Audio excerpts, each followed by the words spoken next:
पुण्यात मुळा-मुठा नदीला पूर आलेला आहे। पुलाची वाडी परिसरातील घरांमध्ये पाणी शिरले। खडकवासला धरणातून पाण्याचा विसर्ग सुरू करण्यात आलेला आहे, त्यामुळे नागरिकांचं सुरक्षित ठिकाणी स्थलांतर करण्यात आले।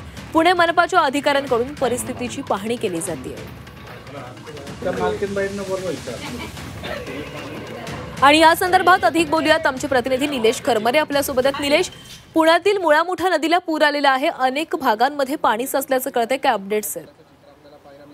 संपूर्ण सिंहगड रस्त्याच्या परिसरात असलेली ही मुठा नदी जी आहे नक्कीच प्राची, खरं तर ही मुठा नदी आहे। या मुठा नदीमध्ये खडकवासला धरणातून जवळपास 39,000 क्युसेक इतका विसर्ग जो आहे तो सोडण्यात आले आहे। त्यामुळे आता नदीचं जे पात्र आहे ते आता पात्रातून पाणी जे आहे ते बाहेर यायला लागलेलं आहे। एवढंच नाही तर या ठिकाणी जर आपण बघितलं तर विठ्ठलवाडीचं विठ्ठल मंदिराचं जे मंदिर आहे ते सुद्धा आता आपल्याला पाण्याखाली गेलेलं पाहायला मिळतंय।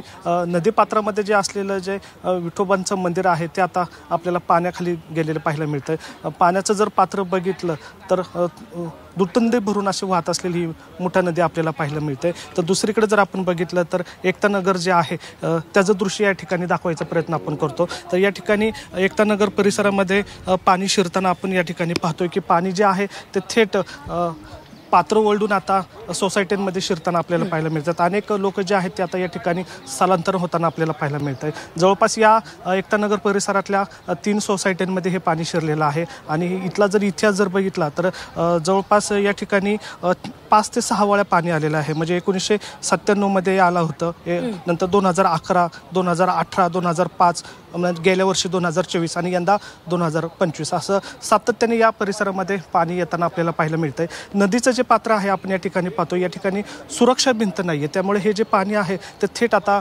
सोसायट्यांमध्ये शिरताना आपल्याला पाहायला मिळतं। दृश्यांमध्ये आपण पाहतो की या ठिकाणी ड्रेनेजच्या लाईन आहेत, मात्र ते ओलडून पाणी आता सोसायटीमध्ये शिरलेलं आहे। गेल्या अनेक वर्षांपासून ह्या सोसायटीचा हा प्रश्न प्रलंबित आहे। गेल्या वर्षी अनेक मंत्र्यांनी या ठिकाणी येऊन आश्वासन दिलं होते की ही परिस्थिती आहे ती बदलली जाईल, पण मात्र जैशी तीच परिस्थिती आहे।